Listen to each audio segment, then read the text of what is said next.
"So, this is the thief," said Gandalf. Hastily he cast his cloak over the globe where it lay. "But you, Pippin, this is a grievous turn of things." He knelt by Pippin's body. The hobbit was lying on his back, rigid, with unseeing eyes staring up at the sky. "The devilry! What mischief has he done, to himself and to all of us?" The wizard's face was drawn and haggard. He took Pippin's hand and bent over his face, listening for his breath. Then he laid his hands on his brow. The hobbit shuddered. His eyes closed. He cried out and sat up, staring in bewilderment at all the faces around him, pale in the moonlight.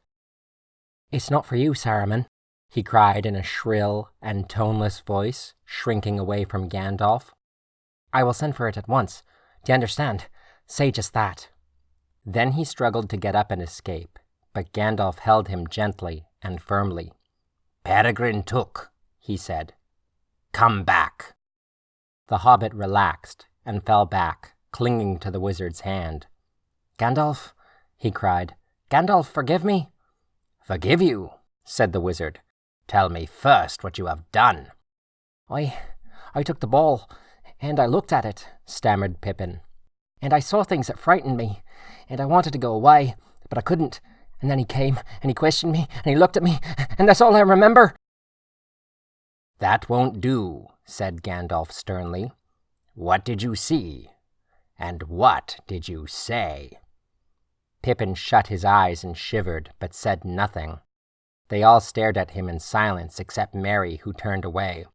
But Gandalf's face was still hard. "Speak!" he said. In a low, hesitating voice, Pippin began again, and slowly his words grew clearer and stronger. "I saw a dark sky, and tall battlements," he said, "and tiny stars. It seemed very far away and long ago, yet hard and clear. And then the stars went in and out. They were being cut off by things with wings. Very big, I think, really, but in the glass they looked like bats wheeling round a tower. I thought there were 9 of them. One began to fly straight towards me, getting bigger and bigger. It had a horrible... No, I can't say. I tried to get away, because I thought it would fly right out. But when it had covered all the globe, it disappeared. And then he came. He did not speak so that I could hear words. He just looked at me, and I understood." "So you have come back. Why have you neglected to report for so long?" "I did not answer. He said..." "Who are you?" I still didn't answer, but it hurt me horribly, and he pressed me, so I said, a hobbit."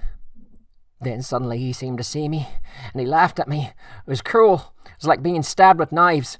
I struggled, but he said, "Wait a moment. We shall meet again soon. Tell Saruman this dainty is not for him. I will send for it at once. Do you understand? Say just that." Then he gloated over me. I felt I was falling to pieces. No, I can't say anything more. I don't remember anything else." "Look at me," said Gandalf. Pippin looked straight up into his eyes. The wizard held his gaze for a moment in silence.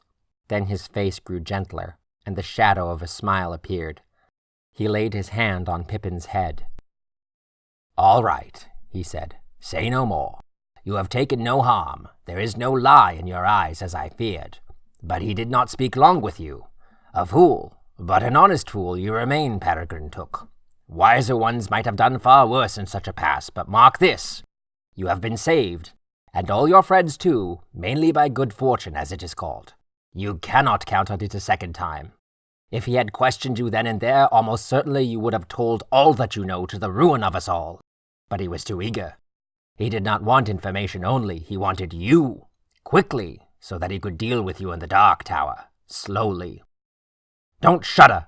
If you meddle in the affairs of wizards, you must be prepared to think of such things. But come, I forgive you. Be comforted. Things have not turned out as evilly as they might.